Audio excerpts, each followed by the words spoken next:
एक और गलतफहमी का भी इजाला करता चलो। ये सवाल भी लोग उठाते हैं और बारहा मैसेजेस इस नौजवान नस्ल के पास मुंतकिल किए जाते हैं कि हुजूर अलैहिस्सलाम नूर हैं या बशर। इस उम्मत की बदकिस्मती कि उम्मत के कुछ लोग हुजूर अलैहिस्सलाम को अपनी तरह बशर मानने के लिए तो तैयार हैं, अफसोस है, और नूर मानने के लिए हुजूर अलैहिस्सलाम का हुक्म भी नहीं मान रहे। हुजूर अलैहिस्सलाम ने फरमाया, हज़रत जाबिर रज़ियल्लाहु तआला अन्हु रावी हैं कि जाबिर सबसे पहले अल्लाह रब्बुल इज़्ज़त ने तेरे नबी के नूर को पैदा फरमाया, अपने नूर से तेरे नबी के नूर को पैदा फरमाया। अफसोस है कि रसूल सल्लल्लाहु अलैहि वसल्लम की बात को भी नहीं माना जा रहा।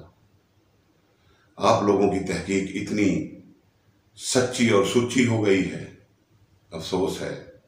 ऐ उम्मत के लोगों, मेहरबानी करो और हुजूर अलैहिस्सलाम को अपनी पोजीशन पर ला कर ना खड़ा करो। वो महबूब रब्बिल आलमीन है। अब मैं इसको समझाता चलूं, दिल की अथाह गहराइयों से आप इसको सुनेंगे ताकि सारी जिंदगी के लिए ये मसला खत्म हो जाए। कुरान से भी बहुत सारी मैं इसकी दलीलें दे सकता हूं, लेकिन मैं उन लोगों के लिए गुफ्तगू कर रहा हूं, आलिम लोग तो वैसे ही जानते हैं अल्हम्दुलिल्लाह, जो लोग बेचारे जिनको समझ ही नहीं है, जो फंस जाते हैं कि जी वो भी बड़े मौलाना साहब हैं, वो कह रहे हैं कि हुजूर बशर हैं, आप कह रहे हैं कि हुजूर नूर हैं।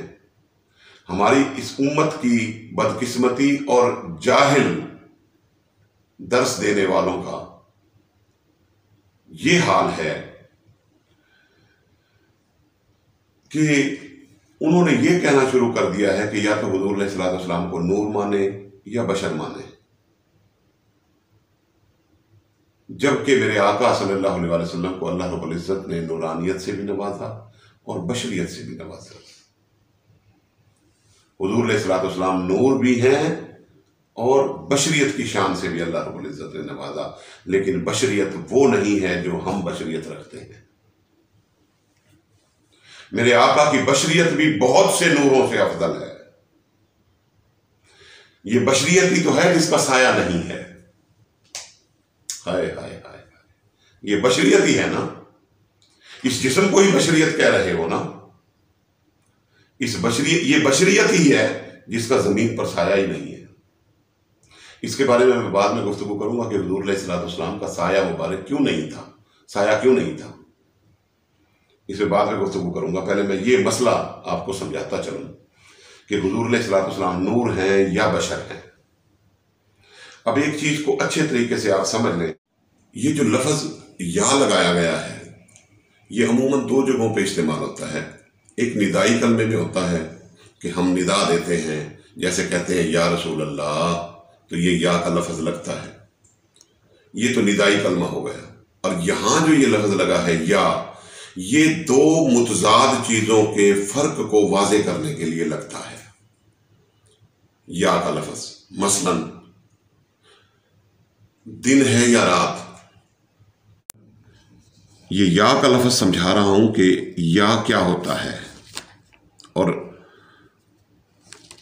किस जगह लगता है। लफ्ज है दिन, अब यहां या लगेगा कि ये दिन है या रात।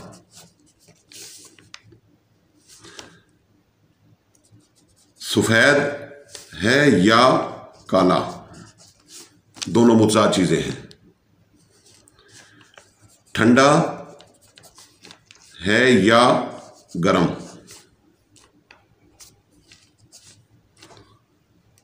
अब इनके दरमियान या का इस्तेमाल होना, धूप है या छांव, अब इनके दरमियान या का इस्तेमाल होना अच्छा लगता है, ग्रामर की रूह से भी अच्छा लगता है। लेकिन अगर कोई शख्स मुतजाद लफज ना ले और एक ही साइड के दो लफज ले ले तो फिर भी या लगेगा? फिर तो या नहीं लगना चाहिए, क्योंकि या तो सिर्फ उस जगह पे लगता है कि या तो दिन ही है या रात ही है, दोनों एक ही जगह नहीं हो सकते। सफेद है या काला, दोनों एक जात में जमा नहीं हो सकते, तो या लगेगा। ठंडा है या गर्म, दोनों एक जात में जमा नहीं हो सकते, तो या लगेगा। धूप है या छांव, इस मुतजाद, इसको फर्क को वाजे करने के लिए या लगेगा। अब जिस जगह ये दोनों साइड, अब मैं मिसाल के जरिए आपको बात समझाता हूं कि आप मेरे पास आए और मैंने आपसे पूछा कि जी आप ठंडा पिएंगे या गर्म, तो ये बात भी अच्छी लगी, ग्रामर के रूल से भी ठीक है। और आप आए मेरे पास और मैं आपसे पूछूं कि जी आप ठंडा पिएंगे या सफेद, ठंडा पिएंगे या सफेद, ये बात अच्छी लगी? नहीं, कतई नहीं लगी। क्योंकि ये दोनों चीजें एक जात में जमा हो सकती हैं, ये दोनों चीजें एक जात में जमा हो सकती, ये दोनों चीजें एक जात में जमा नहीं हो सकती, ये दोनों चीजें एक जात में जमा नहीं हो सकती, ये दोनों चीजें एक जात में जमा नहीं हो सकती। इसी तरह ये मुतजाद चीजें, उन मुतजाद चीजों के फर्क को वाजे करने के लिए या लगता है। और अगर कोई शख्स इस चीज में करेगा, लगाएगा इस या को, या के लफ्ज का इस्तेमाल करेगा कि जो एक ही अल्फाज ही हैं, मुतजाद नहीं हैं आपस में, तो फिर क्या होगा कि आप मेरे पास आए और मैंने आपसे पूछा कि जी आप सफेद ठंडा पिएंगे या सफेद, आप कहेंगे रौज़ा क्या हो गया आपको, ये क्या बात कर रहे हैं आप दूध ठंडा करके ले आए। फौरन मेरी बात का आप जवाब दे देंगे और मैं लाजवाब हो जाऊंगा कि दूध ठंडा भी है, ठंडा करके ले आए, सफेद पहले से ही है वो। तो सफेद होना और ठंडा होना ये मुतजाद चीजें नहीं हैं, एक जात में जमा हो सकती हैं। अब समझ में आ गई बात आपके कि सफेद होना और ठंडा होना ये एक जात में जमा हो सकती हैं, तो या लगेगा। बस इसी तरह ये लफ्ज लगाया जा रहा है कि नूर हैं या बशर। अब बशर तो नूर की जिद ही नहीं है, बशर नूर की जिद नहीं है। मादल्ला नूर की जिद क्या है? जुल्मत, अंधेरा।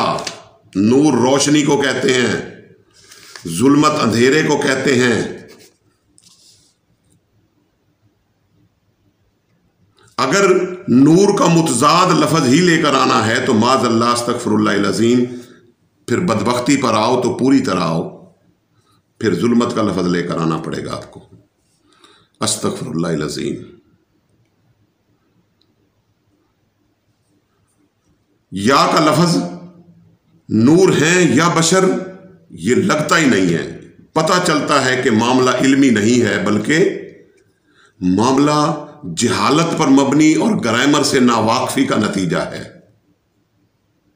ग्रामर से नावाकफी का नतीजा है कि नूर के सामने उसका मुतजाद बशर लाकर खड़ा कर दिया जाए और बीच में या लगा दिया जाए।